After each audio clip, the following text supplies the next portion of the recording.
पुढची बातमी बघूयात। भारतीय प्रशासकीय सेवेत बिगर नागरी राज्य सेवेतील अधिकाऱ्यांना नियुक्तीसाठी गुरुवारी काढण्यात आलेल्या शासन निर्णयावर मंत्रालयातील उपसचिवांनी संताप व्यक्त केलाय। हा शासन निर्णय बेकायदेशीर असल्याचा आरोप करण्यात आलाय। या संदर्भात महाराष्ट्र प्रशासकीय न्यायाधिकरण किंवा हायकोर्टात दाद मागण्याचा इशारा देखील देण्यात आलाय।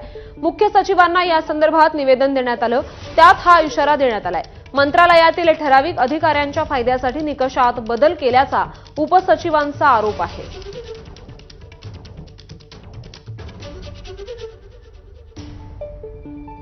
तर हे प्रकरण नेमकं काय आपण बघूयात। बिगर नागरी राज्य सेवेतील अधिकाऱ्यांसाठी आयएएसच्या 5% जागा राखीव असतात। यामध्ये मंत्रालयातले उपसचिव, सहसचिव, अप्पर सचिव हे अधिकारी येतात।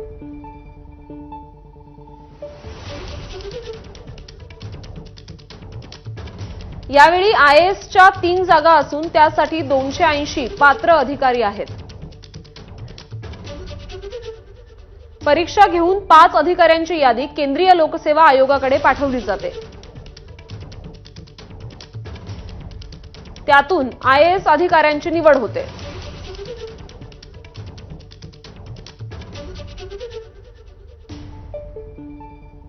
यासाठी मागच्या वेळी 100 गुणांची आयबीपीएस मार्फत परीक्षा घेण्यात आली होती। यावेळी निकषात बदल केला गेला। 60 गुणांची लेखी परीक्षा घेतली, 20 गुण सेवा कालावधीला दिले आणि 20 गुण गोपनीय अहवालासाठी ठेवण्यात आले। सेवा कालावधीच्या 20 गुणांमध्ये ज्याची सेवा अधिक त्याला अधिक वेळ, यावेळी अधिक गुण हा नवा निकष ठरवला आहे। त्याचा तरुण उपसचिवांना फटका बसेल। अधिक सेवा झालेले सहसचिव, अवर सचिव यांना अधिक गुण मिळणार आहेत।